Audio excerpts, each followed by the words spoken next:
Tesla Owners US, and we have Pete Gruber Sr. here. And we are having a sneak preview of the grand opening, which comes in fall, let's say early fall. Early fall. Yeah. Thumbs up that all the supply chain issues being resolved. And we will give you a little bit of preview right now, and there's lots to see. Hear the birds and see the sun. Side by side our fears are done. All the good times just begun.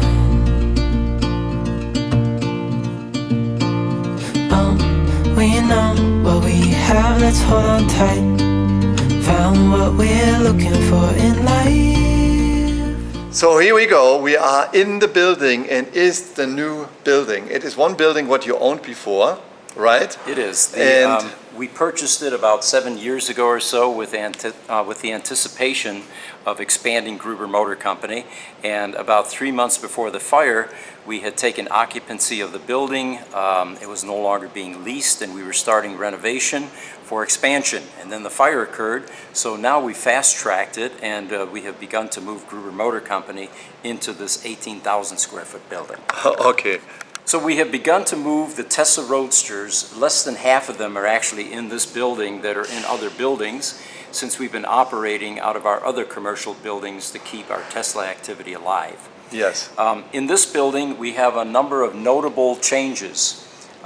What you'll see up in the ceiling here is a full sprinkler system, which in case of any further fires in the future, should take care of those kinds of issues.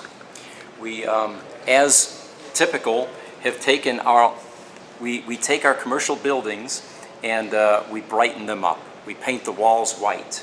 We put 13 skylights in this building.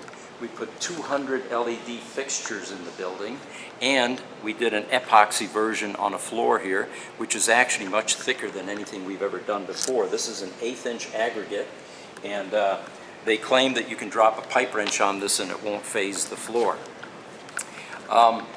The lifts that we have in this building so far, we plan to eventually have 13 lifts. There are 7 of them in the building right now, and it'll be a combination of Tesla Roadster and Model S.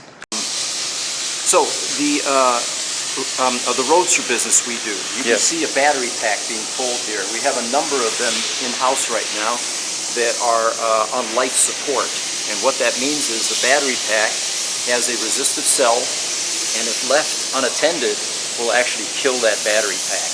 Yeah. So one of the things we specialize in, we're able to keep the offending brick, which is a collection of 18650 cells, alive long enough so that we can do surgery, go inside the pack, and remove that one resistive cell out of 6,831.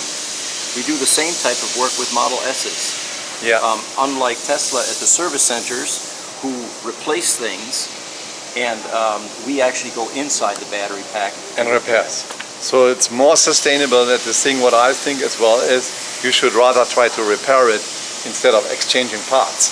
Yeah, so Tesla guys are exchanging parts. I know that because a friend of mine, John, is here as well. He got a huge estimate for the repairs, and actually the motor mount is just broken. The material gets fatigued, and that can be repaired. We actually have a story for you. You want to go over and see what we do with that? Yeah, you know why not? So just this morning, actually, we actually purchased a TIG welder, which is an aluminum welder for this building. We have one in the machine shop, and this just arrived this morning. What this is able to do, it's a Miller Synchro-Wave 351, and it is able to weld stainless steel, aluminum, or other exotic metals. The type of repair that we do, and I can show you an actual Model S drivetrain problem, which is the same problem that your friend John has. Yeah. We're able to improve the design of the motor mount or the drivetrain cradle. And I can show you the weak points on this cradle. Yes. With the enormous amount of power that a Model S generates, the motor and inverter is right here.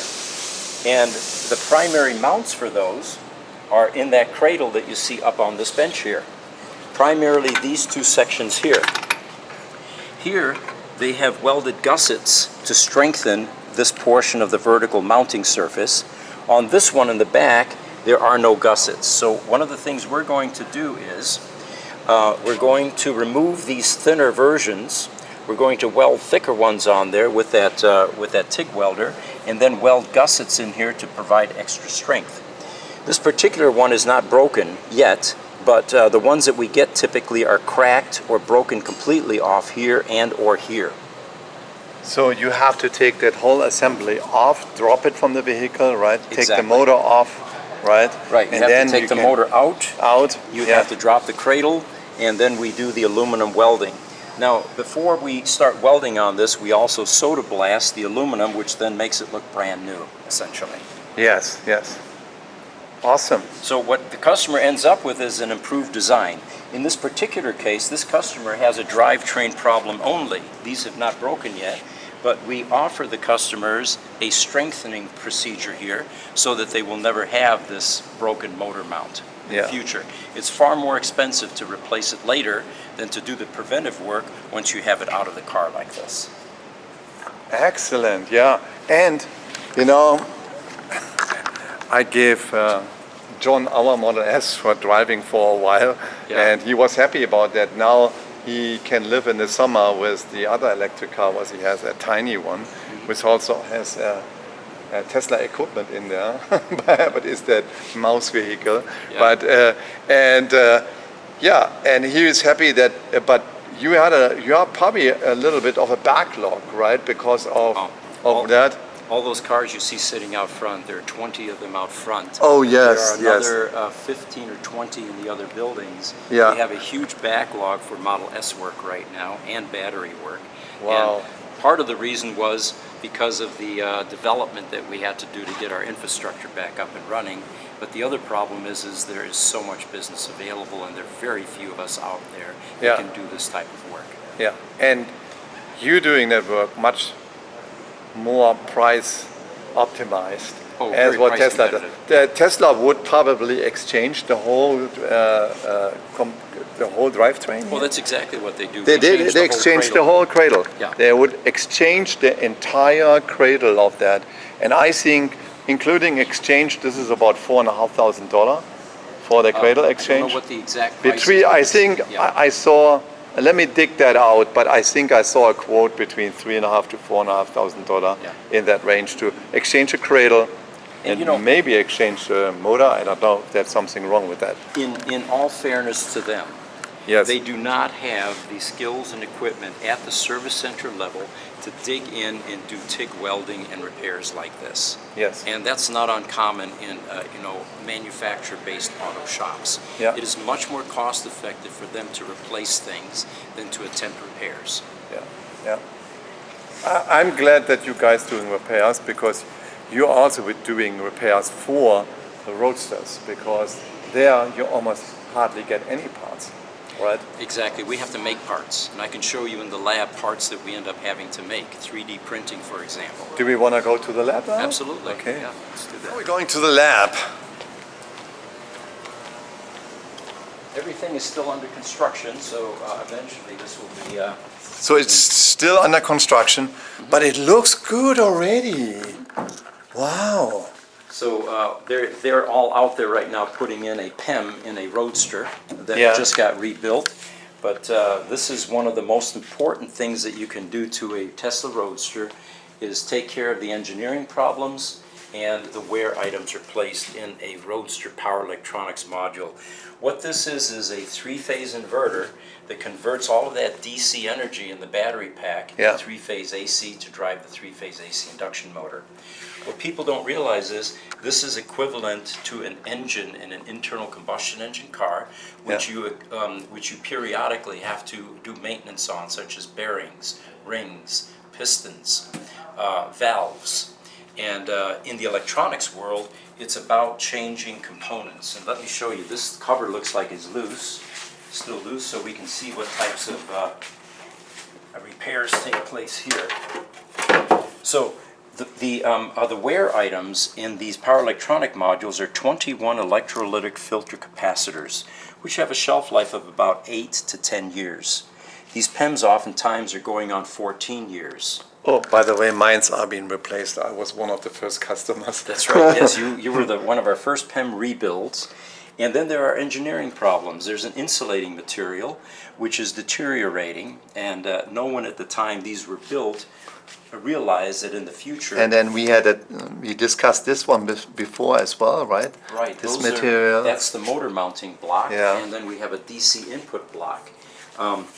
Oftentimes these are cracked and broken from years of use, taking them in and out of the car. Yeah. And when they become compromised, you can actually get shorting on the input side, or an inability to put the heavy motor cables, torque them down again because the backing plate on that housing is broken. So what we do is we actually make a 3D print version. Unfortunately, that PEM that's being put in the car had one of those installed. We changed the color to bright orange, which has become the standard for high voltage components in an EV. Yes. And here you can see one of the DC input blocks, and you can see that screw surface, which has a self-tapper in it, is completely broken, so it's never holding down the metal plate. We oftentimes on a DC input block also find that with years of torquing, these are cracking. You can see a stress crack right there beginning to form. Yeah, I see it. This one here is almost, whoops, see I just, I used my fingernail and it broke right off. Yeah. And you can see the crack developing there. Yeah. So these parts, the molds are no longer in existence, and what we end up doing is using 3D printing methods to recreate these parts and actually improve them. Yeah. Instead of self-tappers into the plastic, we put a brass PEM embedded in the 3D print process, so now the screws have something solid to connect to. Awesome. And you know what I also like is you're coming along with the new building now. You could have probably already, because people working in here, right? Oh, they're working out of this building. They're working out of that building, and yeah, there will be the reception for customer service, and then here's the building. And if I'm looking outside here, there are all of the other one. I'm gonna show you a better picture. All of the other Model S's, they are waiting to be serviced. Main opening right there. The customers will drive in the front. In the front for that main opening, yes. And then this is the large sign here. We have the letters already. We just have to put them up, the stainless steel letters. Yeah. The building is about 25 years old or so, so we ended up having to repave everything. Of course, painted, insulation, new roof, and we put these block walls up to separate us from the neighbors, and I think it turned out fairly well. Yeah. And then here a little bit review of all of the cars, what you're seeing here. And this You is see only that? part of the cars. This is only part of them. them. In the other buildings, and these will be some of the first ones that we'll tackle once we get them up on the lift. And these are the ones where the customers doesn't trust Tesla. Or the repair bill is gonna be too expensive. It's Right. too expensive, yeah. Too expensive. Most of these cars are facing a $22,000 battery replacement for a car that's worth maybe $35,000. So Yeah. when they get shipped to us for substantially less than that, we put them back on the road. Excellent. And will not take that long anymore when we are under full steam here. This is actually the manager's office, and Manager's office, all right.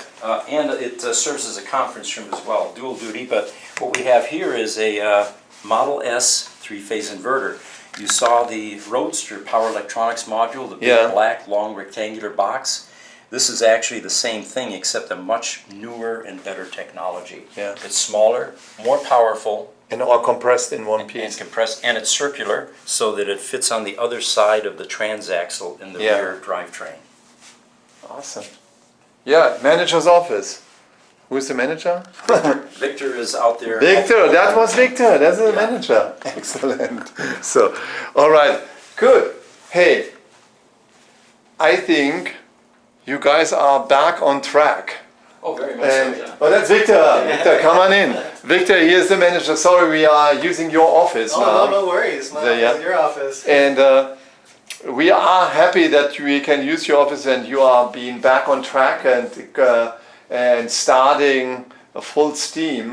Very soon you get more of the lifts being installed there, and then hope that the supply chain problem for for that one will be not your supply chain problem for the parts for the building. Absolutely, we're all very excited. Being resolved there.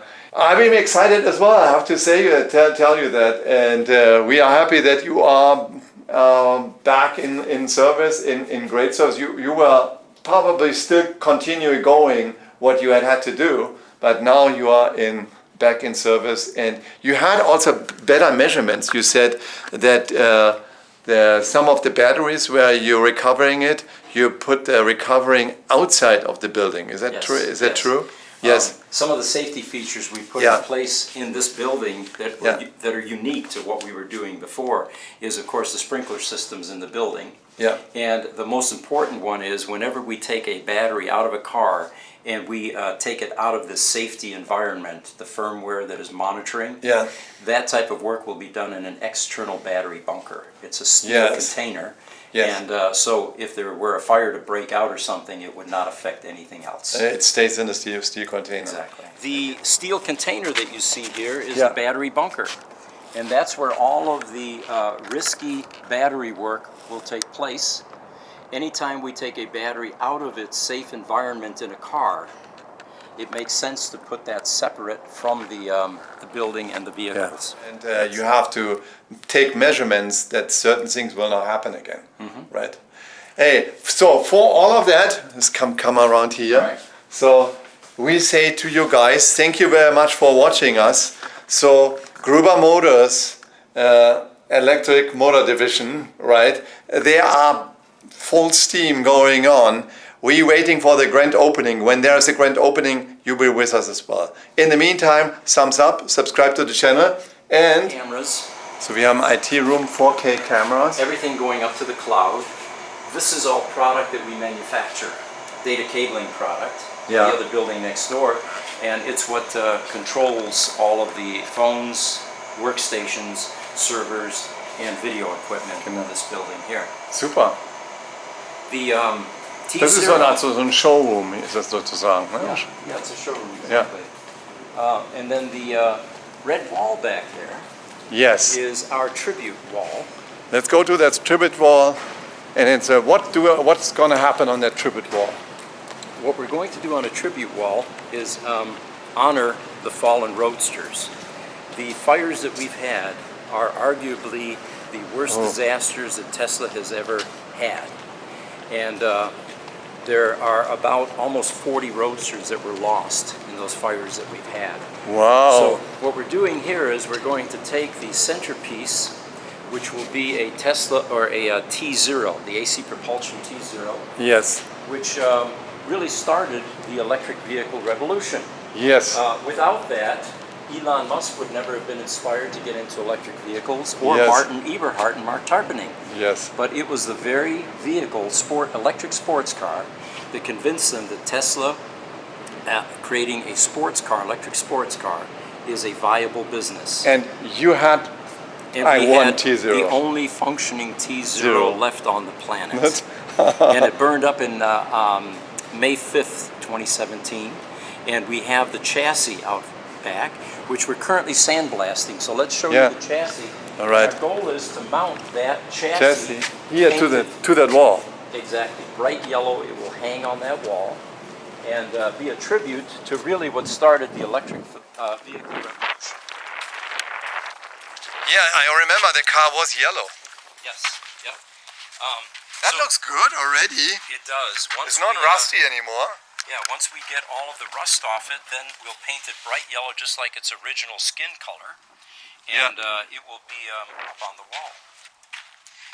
The goal is to attempt to replicate some of the items on here. We're even talking about mounting one of 28 batteries in these cradles, which is where the batteries were in this car. And they were lead-acid batteries, AGM, but still sealed, no maintenance, lead-acid type batteries. We won't be able to put 28 of them in here, but we'll put up at least one to show where it was placed. We'll also highlight the towing hitch, which was used for a generator, a Honda generator that was towed behind it when you ran out of battery juice, because in 1997 there were no EV charging stations. This is a hand-wound motor, and you can see that it's got some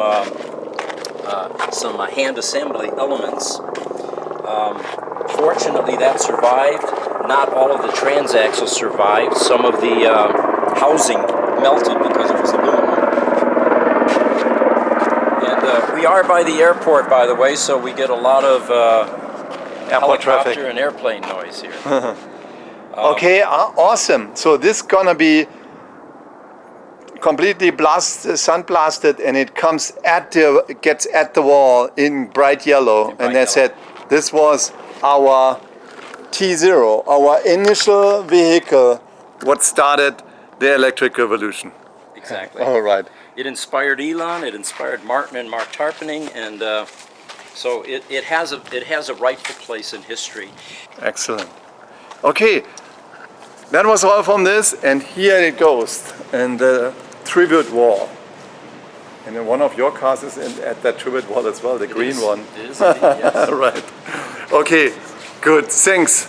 That's all. That's it from this point. Pete Gruber has a channel as well, which I'm exactly. watching. One thing I would like to say, Rolf was actually the first one that believed in us and created YouTube videos with our company.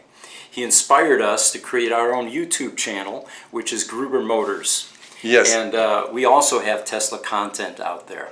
But it was really Rolf was the first one that inspired us that this is a good medium and a good way to disseminate the transition to sustainable energy. And the other way, it is because it makes it transparent, right? So there's nobody thinks that's a big mystery about things, right? So this is how it is, right? And this is how easy it is with electric cars and batteries and so on. And this is also repairable.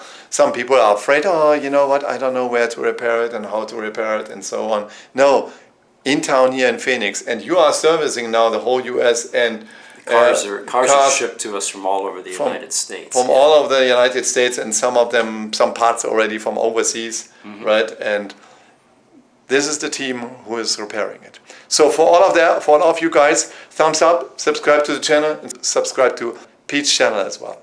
Thank you very much. Bye-bye.